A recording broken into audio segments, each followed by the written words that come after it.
Vamos continuar então, né, a nossa caminhada pelos sacramentos, né, sempre relembrando que aqui eu fiz uma ordem diferente da ordem que eu dou para a crisma, para os adultos, porque aqui eu entendo que as pessoas já fizeram a catequese, então tudo que eu quero é evidenciar mais a necessidade que nós temos dos sacramentos. Os sacramentos são esses sinais visíveis de uma realidade invisível, derramados pela graça da salvação de nosso Senhor Jesus Cristo. Então são eles que nos levam à salvação, unidos à graça de Deus que age diariamente em nós, a tal da graça atual. A graça santificante é essa que nos fortalece por dentro através, né, da gasolina, que é a graça atual. Então aí o carro tem o motor é essa graça santificante que se move através dos sacramentos. Então quer dizer, através da santificação da sua vida, porque os sacramentos só podem ser recepcionados, né, vividos verdadeiramente quando a pessoa está em estado de graça. E talvez um sacramento importantíssimo, se não fosse ele, nós teríamos um grande problema, nós não teríamos quem nos trouxesse Jesus diariamente, né, ou ao menos aos domingos. Nós não teríamos quem seria a testemunha ocular dos matrimônios, nós não teríamos aquele que levaria, como dissemos na semana passada, aquele que leva a unção para os enfermos, nós não teríamos a possibilidade de receber, né, a confirmação de Deus em nossa alma através da crisma, né? Então esse sacramento, que é o sacramento da ordem, ele é importantíssimo. Acho que vocês já ouviram falar de um termo que está muito na moda hoje em dia, chamado de sedevacantismo. Vem sendo muito comentado na internet, as discussões de internet que acontecem. Tem algumas pessoas que têm uma leve tendência, uma mania, né? Mas digo para vocês, né, com a experiência da idade, que este mesmo xingamento que é dado hoje às redes sociais, à internet como um todo e tudo mais, era dado à televisão, né? Era dado aos meios de comunicação que nos eram possíveis, né, há décadas atrás. Mas, como ficou mais expandido, mais abertas as discussões, né, diante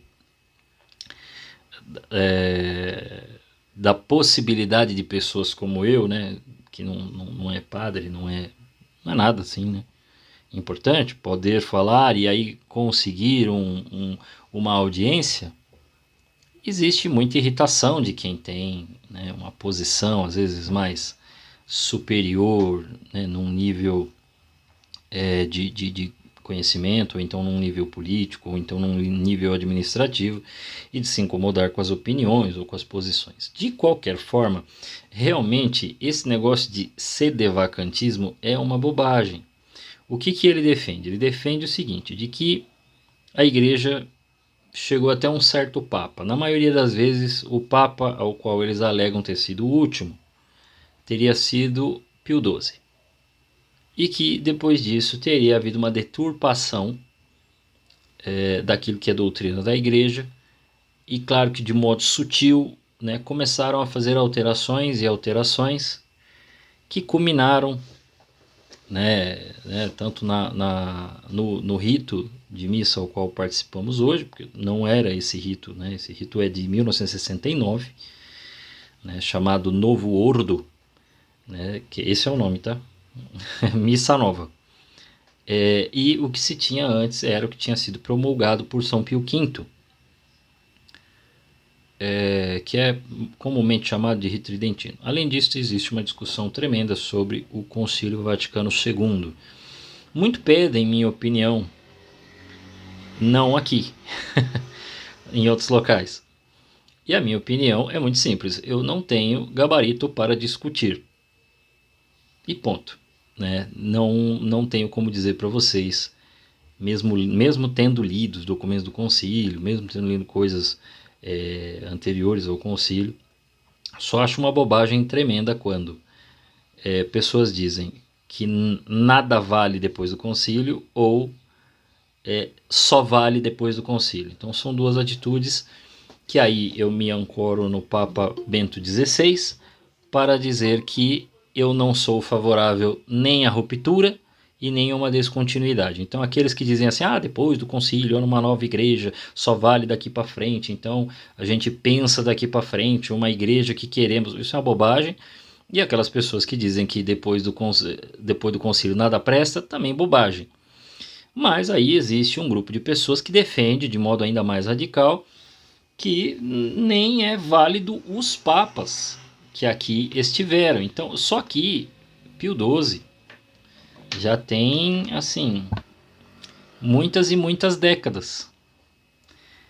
E se isso aconteceu, né, e aí a sede está vaga, quer dizer, todos os papas que teriam vindo depois, né, João XXIII, Paulo VI, João Paulo I, João Paulo II, Papa Bento e Papa Francisco. Então, se todos eles são inválidos, pela quantidade de décadas, todos os bispos são inválidos, porque provavelmente é muito difícil que tenha tido alguém ali, algum bispo ainda, que tenha sido sagrado por Pio XII. Se tiver, são pouquíssimos. Então aí, se eles não foram e já eram inválidos todos os papas, todos os padres e bispos também são inválidos. Então, se todos são inválidos, a igreja já não celebra nenhum sacramento. Se ela não celebra nenhum sacramento, tudo é nulo. Se tudo é nulo, nada existe. Logo, Jesus não cumpriu sua promessa de que a igreja não cairia. Então, esses bobões que falam isso estão dizendo que a igreja já não existe mais. Então, não sei o que eles estão fazendo aqui. Né? Deixe de ser católico, pare de encher o saco. Né? Os sedvacantistas não param para pensar numa coisa lógica. Não precisa ficar arrumando tese teológica. É simples. Se está tudo inválido, depois dele não vale mais nada, então já não tem mais igreja. Jesus, então, é o mentiroso da história, porque ele falou que a igreja não cairia. Né? Então, não sei o que está lá. E aí tem um frei que defende isso. Então, mas até o senhor frei aí, seus votos religiosos também não valem nada. E se você é padre, também não vale nada. Então é uma bobagem esse negócio de sedvacantismo. Isso sim é minha opinião, bobagem. Mas vamos falar do sacramento da ordem. O sacramento da ordem, ele dá poder de exercitar os ministérios sagrados que se referem ao culto de Deus e à salvação das almas. E imprime na alma de quem recebe o caráter de ministro de Deus. Se o batismo imprime o caráter em você de filho de Deus, se a crisma imprime o caráter em você de soldado de Deus, nos padres eles recebem o caráter de ministro de Deus. E por que se chama ordem? Não era para se chamar presbiterato? A gente até usa o termo, né? O presbitério, os presbíteros. Não. Chama ordem porque consiste em vários graus, uns subordinados aos outros, dos quais resulta a sagrada hierarquia. Essa hierarquia foi instituída por Jesus. Jesus escolhe Pedro, em Mateus 16. Jesus escolhe os 12, em Mateus 10. E depois escolhe discípulos. E os próprios apóstolos, em Atos dos Apóstolos, vão escolher alguns homens que precisavam, porque eles precisavam pregar o evangelho, então não podiam ficar fazendo função administrativa, escolhem diáconos. O grau supremo é o episcopado, que contém a plenitude do sacerdócio. Em seguida, o presbiterado, que é o dos padres, ou o sacerdócio simples. E depois o diácono e as ordens menores. Jesus instituiu a ordem sacerdotal na última ceia, quando conferiu aos apóstolos e aos sucessores o poder de consagrar a Eucaristia. Okay? No dia da ressurreição, conferiu aos apóstolos o quê? O poder de perdoar e reter os pecados.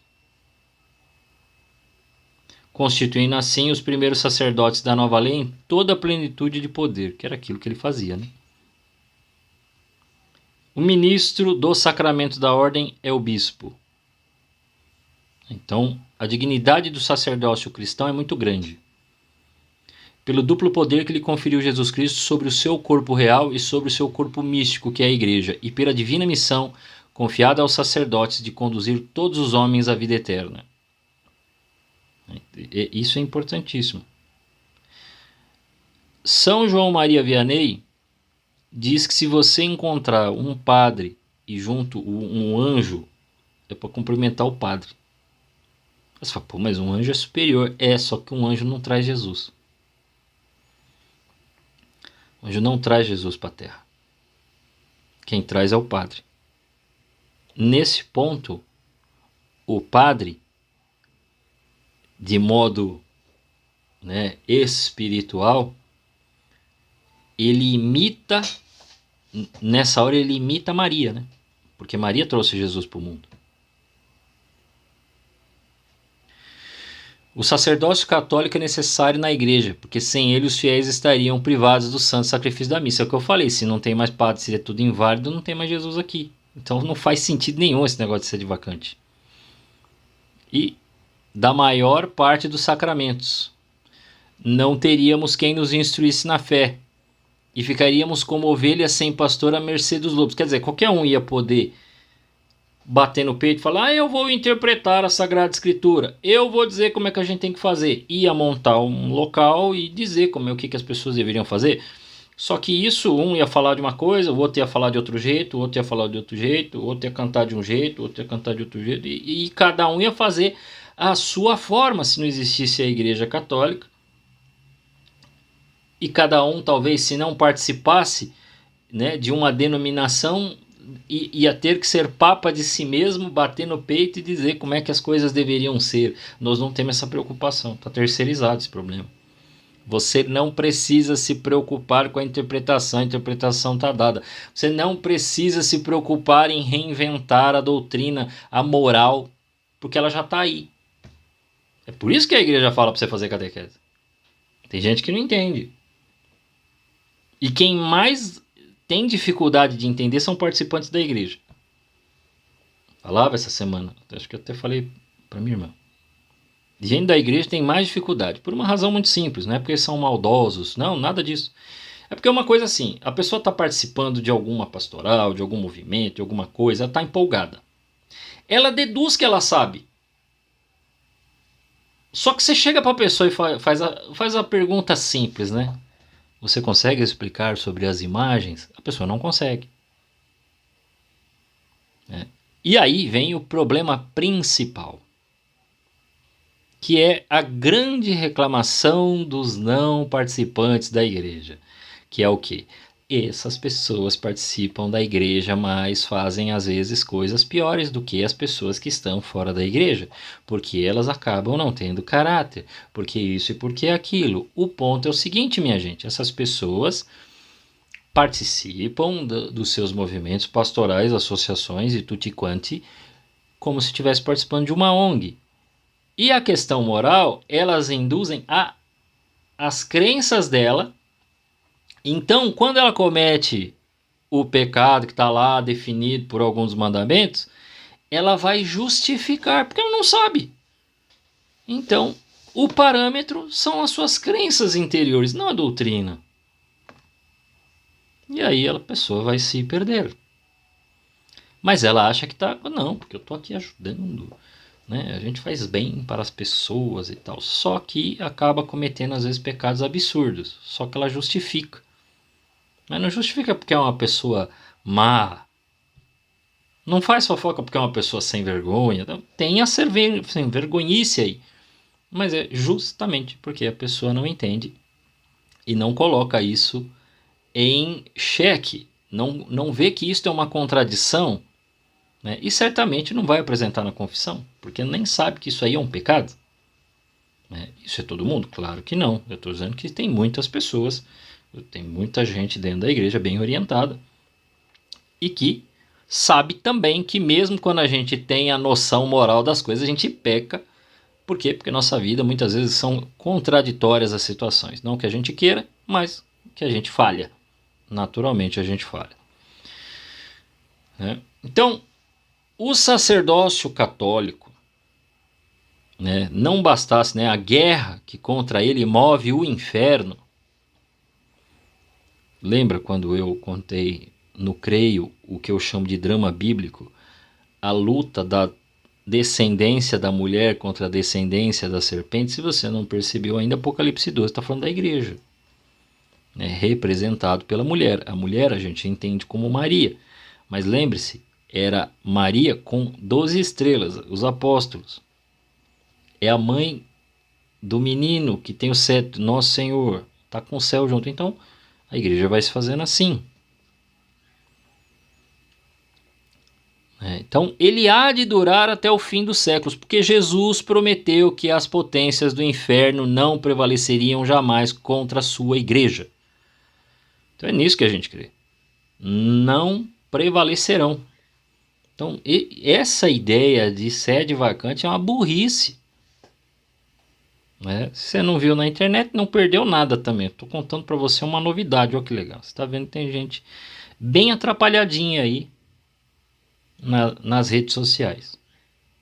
Bem atrapalhada. Então, é um pecado desprezar os sacerdotes, desprezar o bispo, o papa e tudo mais.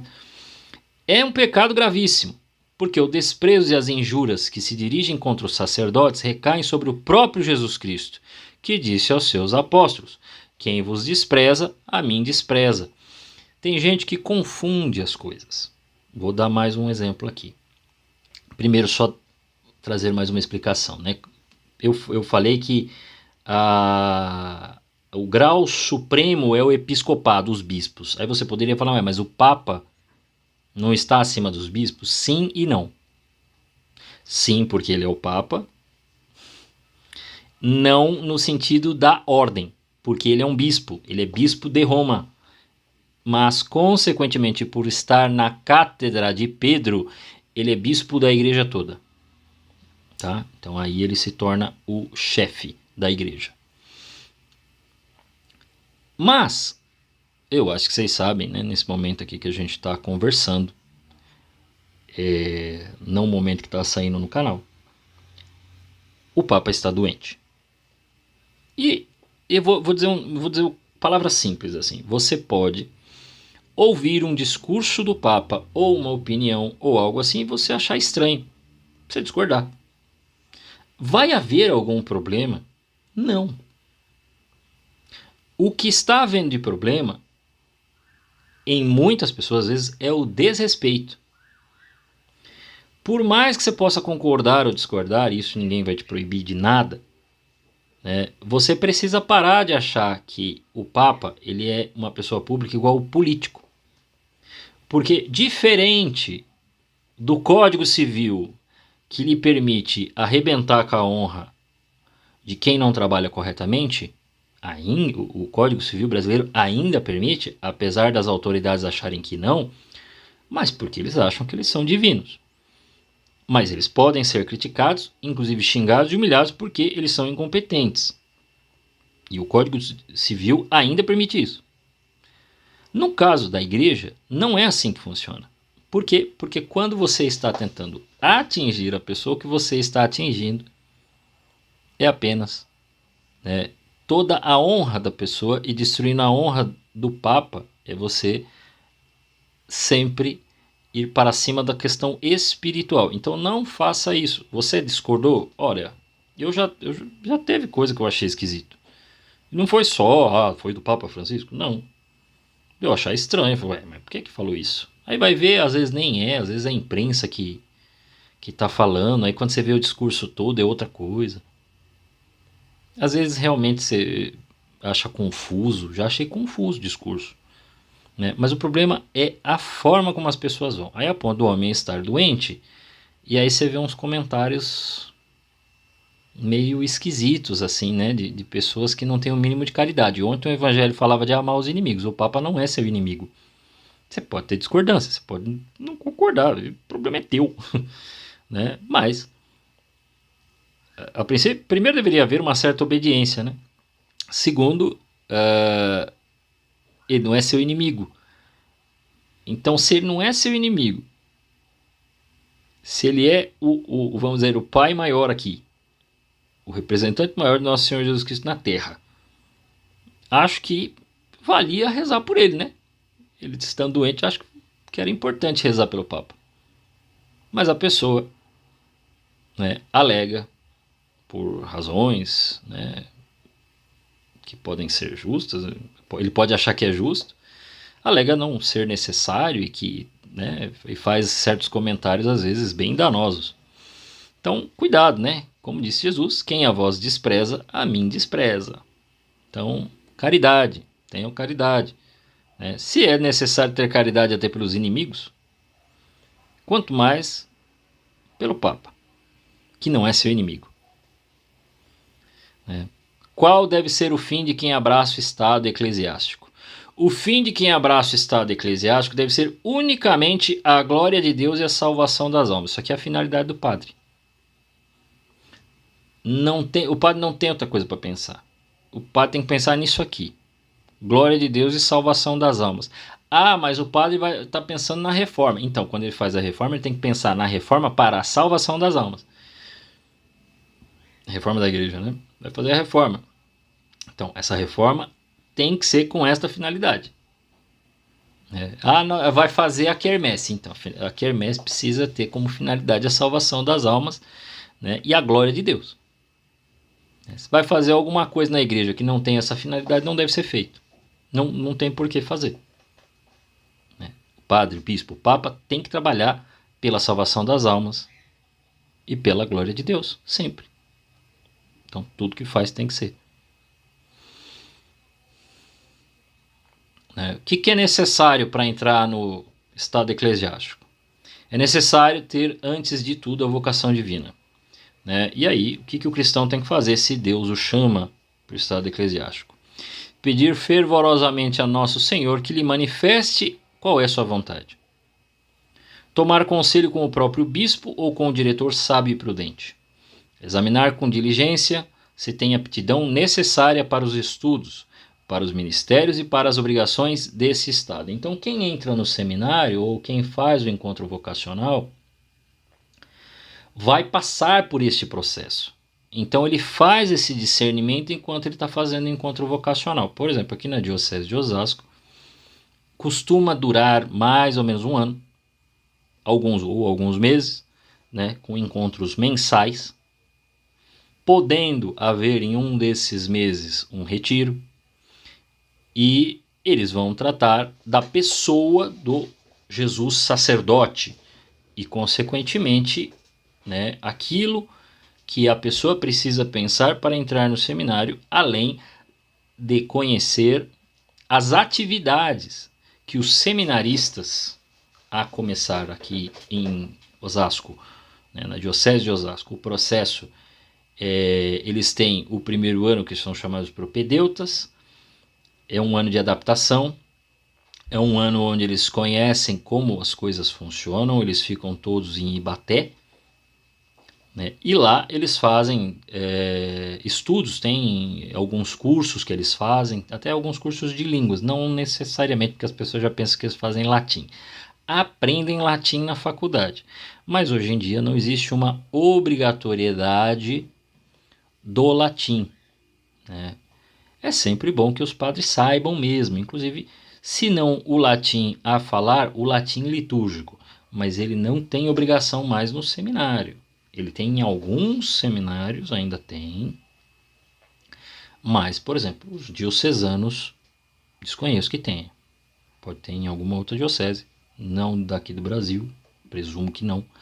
Talvez algumas ordens religiosas, né, ou algumas outras, né, porque a igreja é muito grande, né? Então, às vezes a gente pensa que não, mas aí tem algumas regiões que tem grupos específicos, aí tem uma forma diferente para lidar com isso. Mas, de qualquer forma, eles têm cursos de línguas, inglês, espanhol, às vezes até italiano, às vezes um básico do latim, tá? Vão começar a ter algumas noções gerais para como eles vão se portar, porque como são seminaristas novos, eles já vão começar a servir dentro das igrejas, então eles vão receber essas orientações. vocês vão ver, quem acompanha a diocese vai ver que eles ganham alguns títulos de leitor, né? Quando vai passando o tempo, os anos lá, eles vão ganhando alguns títulos. Então vai se tornando leitor, vai se tornando, né, ministro da palavra, coisas assim. Não ministro leigo, não é igual. É toda uma preparação. Então eles passam por um caminho, por um processo. Muita gente às vezes pensa assim, o rapaz estuda muito bem, o rapaz sabe, né, sei lá, estuda filosofia ou estuda teologia, tal, estaria pronto, apto para ser padre. Mas, por exemplo, a diocese aqui, ela espera que as pessoas sigam o processo completo, né? Por exemplo, né, uma pessoa que estivesse formada em filosofia, talvez não conseguiria entrar, a não ser que estivesse sujeito a seguir este processo desde os propedeutas. Porque assim, o pessoal pensa, ele já é formado em filosofia, ele poderia já fazer teologia. Não é bem assim, pode acontecer, exceções, mas não é bem assim porque o processo dentro do seminário não se trata só das duas faculdades que eles fazem, de filosofia, 3 anos, e teologia, 4 anos, mas de todo esse processo, esse encaminhamento para conhecer a vocação, conhecer realmente, ver se está apto, passar inclusive por psicólogos. Né? Eles fazem um acompanhamento psicológico, né? Fazem um acompanhamento com o padre. Então algum padre vai ser um diretor espiritual e vai orientá-lo. Né? Vão fazer um acompanhamento, vão ver também, né, como a pessoa está na faculdade, está estudando, está tendo um bom desenvolvimento. Então não é tão simples assim. A pessoa é inteligente, olha, aquele jovem ali, né, pode ser padre, porque ele é muito inteligente. Não é bem assim, não é tão simples assim, porque às vezes pode ser inteligente, mas está melhor direcionado para outra coisa. E isso eles analisam. Os encontros vocacionais aqui na região são bem numerosos, tem grande quantidade de gente. Né? Eu sei de dioceses que não tem encontro vocacional. O bispo sai nas outras dioceses e a caça de padre ordenado para ver se consegue transferir para a sua diocese. O negócio é sério. Mas aqui, graças a Deus, os encontros vocacionais são bem cheios. Né? Eu não sei como é que está, se já foi anunciado esse ano, né? Mas eu sei que haviam pelo menos mais de 40 pessoas fazendo encontro vocacional. Não chega nem a 1/3 disso a entrar para o seminário. Né? Inclusive com permissão de vocações tardias, pessoas com mais de 35 anos fazendo encontro vocacional e que tem a possibilidade de entrar. Né?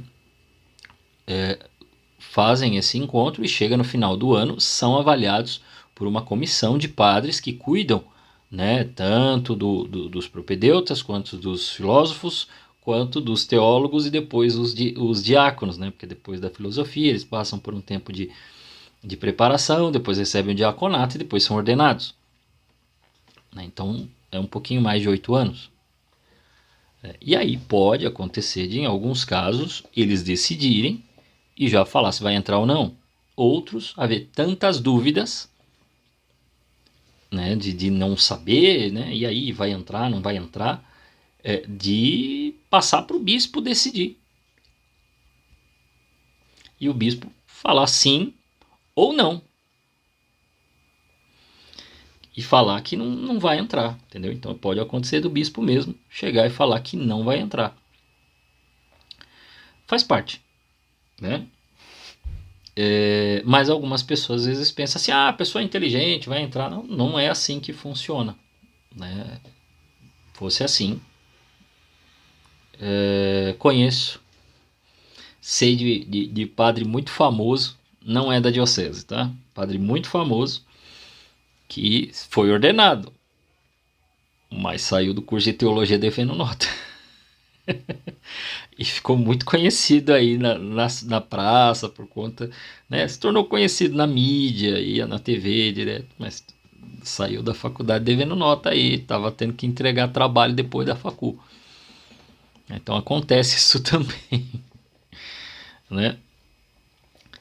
Vamos lá. E aí, quem entrasse para o estado eclesiástico sem vocação divina faria mal? Sim, e colocaria em risco a sua própria alma. Então, não se pode considerar, por exemplo, igual eu falei, chegou na decisão, os padres decidiram que sim para aquele jovem, mas decidiram para aquele outro que todo mundo achava que tinha condição que não. Né? O bispo chegou na mão do bispo, não, esse não. Aí todo mundo pensa, nossa, o padre errou, o bispo errou. Não, meu filho. Ali foi a voz de Deus, de alguma coisa. Na nossa cabeça é uma incoerência. Mas para Deus falou assim, não, vou aproveitar essa aparente incoerência para que essa pessoa não entre, porque não é para ela entrar. Porque eu tenho outro plano para a vida dessa pessoa. Entenderam? Então, às vezes o pessoal pensa, uau, mas não é bem assim. Não é essa questão assim, né? A gente sabe.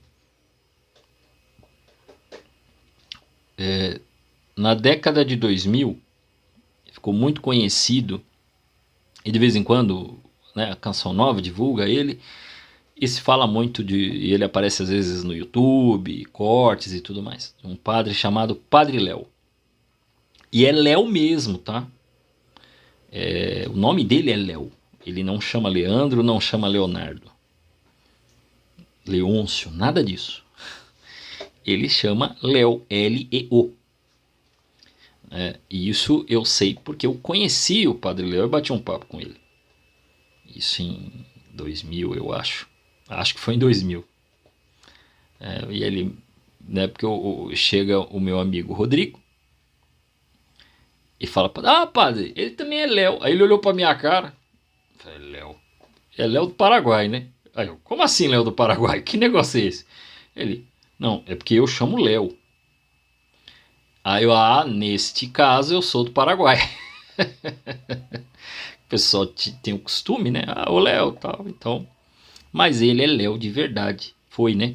Saudoso Padre Léo, que tinha uma capacidade tremenda de concatenar uma homilia, uma reflexão, uma palestra em meio a anedotas e piadas. Inspirou até aquele pastor que fala de casal, um do cabelo branco, a barba branca lá, eu esqueci o nome dele agora. Ele já admitiu que se inspirou no Padre Léo porque também é mineiro.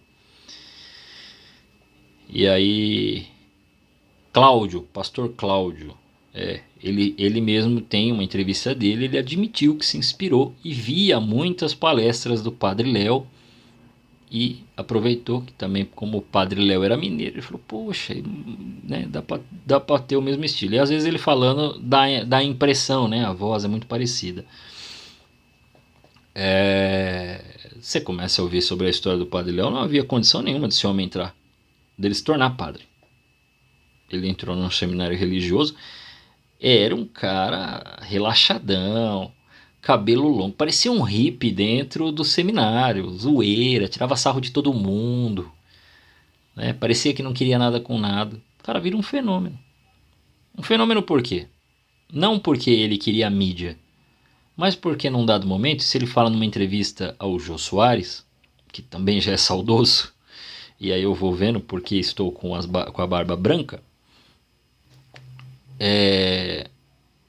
ele menciona que num dado momento ele criou uma comunidade, né, uma comunidade de vida chamada Betânia. E essa comunidade, primeiro, ela inicia na casa paroquial dele, que ele servia. Ele é um padre da Ordem dos Padres do Sagrado Coração de Jesus, que é uma cruz com um coraçãozinho no meio. Não sei se vocês já viram. Que é a mesma ordem do Padre Zezinho, do Padre Joãozinho, o Padre Fábio de Melo foi, mas depois saiu, ele hoje é diocesano. Qual mais? Que também era deoniano. Tem outros padres também que eram dessa ordem. E dali, ele quando servindo a igreja, ele começava a ver pessoas com problemas diversos na rua e que sempre tinha alguma coisa atrelada com droga. Ele começou a levar essas pessoas para dentro da casa paroquial e cuidar dessas pessoas. E é daí que surge a comunidade Betânia. Né? Então, daquelas pessoas que estavam sofrendo por causa da drogadição, e aí muitos desses casos também já estavam na prostituição, homens e mulheres de todo tipo, dele falar assim, eu deixava dormindo lá, eu ia dormir em outro local, deixava dormindo na cama. O pessoal até tentou fazer piadinha no dia, né? Do tipo, fazer alguma... Você falou, não, mas as pessoas não tinham onde dormir, onde é que eu podia colocar? Eu colocava lá no quarto, deixava eles lá. Dormia em outro local. Mendigo. Então começou a cuidar de todo mundo. Daí que surge a comunidade Betânia. Daí que ele começa a trabalhar, porque ele ficou num local... tinha uma parte de Santa Catarina, tentando lembrar qual que era a cidade, mas era uma das cidades que mais tinha gente com problema de drogas. Então, o que parecia ser o relaxadão do seminário, o cara virou um profeta. Por amor a Deus, ele começou realmente a cuidar das pessoas que estavam sofrendo. Então, às vezes a gente olha para uns meninos aí, a gente acha, nossa, tinha um. Agora, eu falava, meu Deus, esse menino tem que ser padre. E os padres falavam. Ele é espetacular, até hoje, ele estava dando umas aulas de filosofia. Putz, grilo.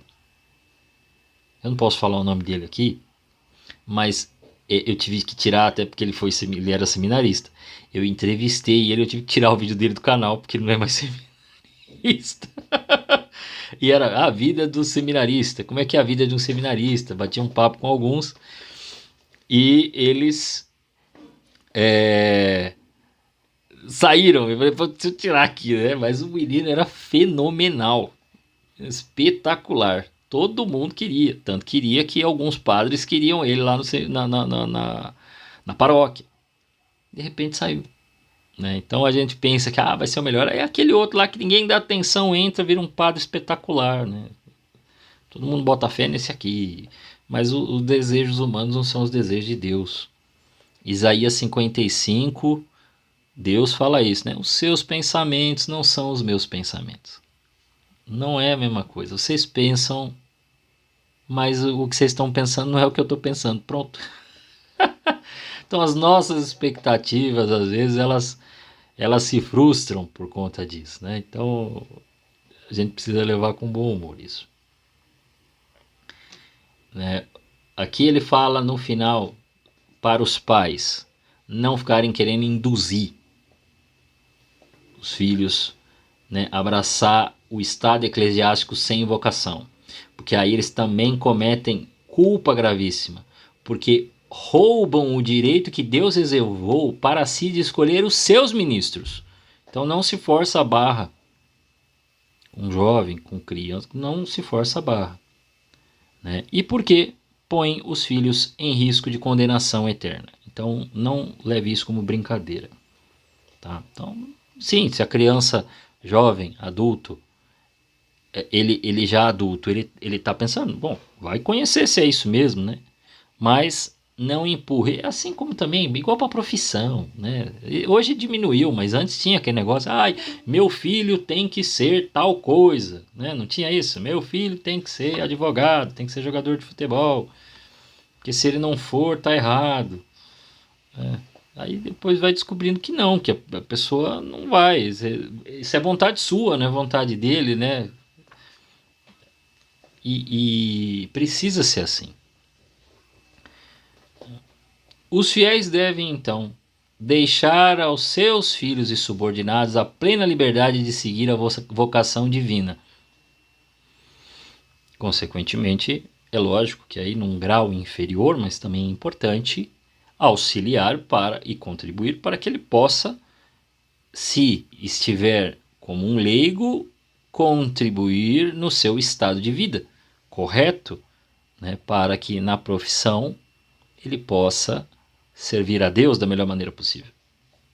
Pedir a Deus que se digne conceder à sua igreja bons pastores e ministros zelosos, e até foram instituídos para este fim o jejum das 4 têmporas. Antigamente, em alguns períodos da igreja, 4 têmporas a gente pode pensar em 4 tempos, tá?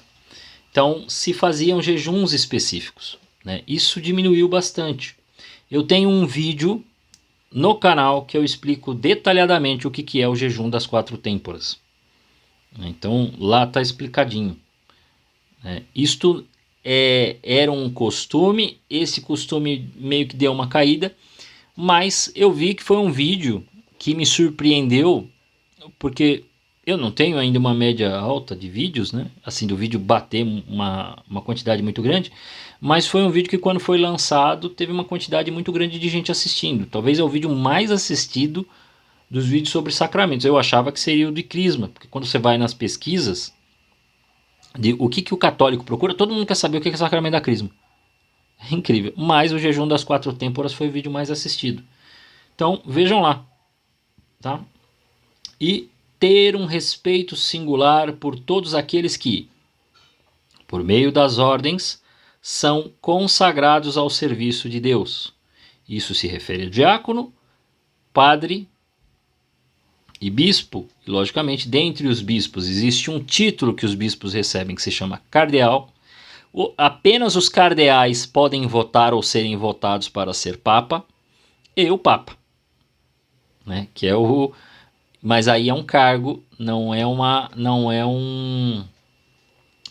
ele não está aumentando na ordem, né? Ele não está subindo mais um grau, ele está na mesma ordem de bispo, mas recebeu um título. Então é um título maior, é um cargo nesse sentido. Então é aí. Algumas pessoas poderiam perguntar, tá bom, mas tem aquelas outras, né? E o frei, né? E a freira? Aí são religiosos, o que eles fazem são votos, né? E sendo religiosos, eles podem ser padres, os homens, tá? Eles podem se tornar padres, né? Pode ter um grau de episcopado, um abade, né? Mas ele sendo religioso, ele tem... não vai longe. Eu não sei se todos vocês sabem, mas o bispo da diocese de Osasco é religioso. Ele é franciscano, né? Então, inclusive é Frei Dom Bosco. Vocês podem ver no nome dele lá, Frei Dom Bosco, né? Mas ele é frei porque ele é um religioso franciscano. Ele abraçou os votos franciscanos. Ele tem lá os 3 votos: pobreza, castidade e obediência. Padre diocesano não tem o voto de pobreza, o que também não implica que ele pode ser rico, milionário, bilionário, tá bom? Mas ele não faz, obviamente, um voto, porque ele tem uma vida secular, uma vida mais comum como a nossa, né? Ele anda aqui. Mas esses outros são votos ou então também títulos recebidos mediante a congregação ao qual ele participa, a congregação religiosa. Depois a gente pode, né, terminado os sacramentos, eu vou falar dos sacramentais, eu posso também trazer um pouco dessa questão, porque tem, não aqui nesse catecismo, no catecismo de 92, tem algumas coisas mencionando os religiosos, aí dá pra gente falar um pouquinho mais, né? Até porque vamos falar também dos sacramentais, né? Porque também, né, o que tem os sacramentais? Tem aquelas outras coisas, né? O que tem os sacramentais? Ele parece sacramento, mas ele não é. Ele tem algumas coisas, ele tem a graça específica. Por exemplo, exéquias de velório, exorcismo, são sacramentais. Algumas orações que a gente faz são sacramentais. Água benta é sacramental. Tem bênção, mas ela não permanece, né? Ela sai depois, ela se afasta depois. Aí precisa ser renovada. Mas elas têm sua função, são importantíssimas, né? Mais do que nunca, precisamos de exorcista aí. Entendido? Na semana que vem, nós vamos falar de matrimônio. Talvez, deixa eu ver aqui. Eu não sei se é muito longo. É longuinho. É longuinho. Pode ser, por conta de nossa... né, da situação ao qual temos muita gente casada ou gente direcionada ao casamento, que a gente faça em 2 encontros. Vamos ver. Por quê? Porque eu pretendo falar o que está aqui no Catecismo, trazer para vocês algumas questões e fazer um comparativo da vida eclesial com a vida matrimonial. Em que sentido? Bom, eu mencionei que tem o seminarista, o diácono e o padre. E aí a gente vai fazer um comparativo com namoro, noivado, matrimônio. Vocês vão ver que é a mesma coisa. É igualzinho. Muita gente não entendeu. Por quê? Porque o pessoal não entendeu ainda, né, que casamento é vocação,